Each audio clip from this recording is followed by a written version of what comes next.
to NMAX Velmuthukani. In the video, we will talk about the direct and inverse proportion. Example 1. The cost of 5 meters of a particular quality of cloth is rupees 210. Tabulate the cost of 2, 4, 10 and 13 meters of cloth of same type. So இப்போ இதை பார்த்தாலே உனக்கு தெரியும். இப்போது ஒரு pen வந்து 2 ரூபானா 2 pen எவ்வளோ இருக்கும், 4 ரூபா இருக்கும்.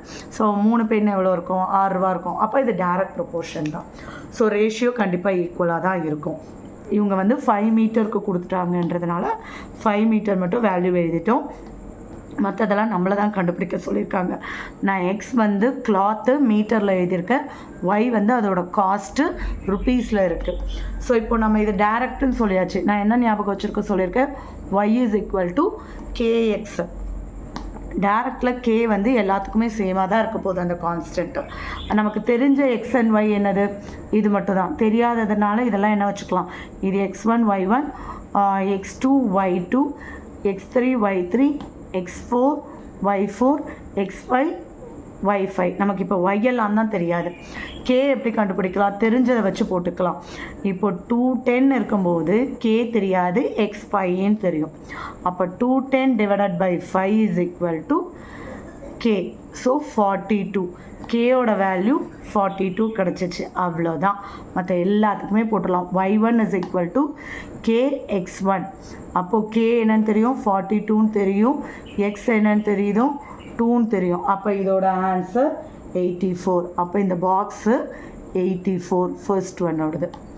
இப்போ y2 k into x2. k என்ன தெரியும், 42. x2 என்ன தெரியும், 4. அப்போ இதை மல்டிபிள் பண்ணால் 8, 16. செகண்ட் ஒன்னோடது 168. தேர்ட் ஒன்னோடது தான் ஏற்கனவே தெரியும், அதனால் அது வேண்டாம். y4 போட போகிறோம். k into x4. அப்போது 42 இன்ட்டு 10. அவ்வளோதான். 420. yயோட ஆன்சர் 420. லாஸ்ட் ஒன் y5யோடது வேணும். k into x5. அப்போ அது என்ன வரும், k வந்து 42, இங்கே 13. 13 2s are 26, carry 2. 13 4s are 52, 54.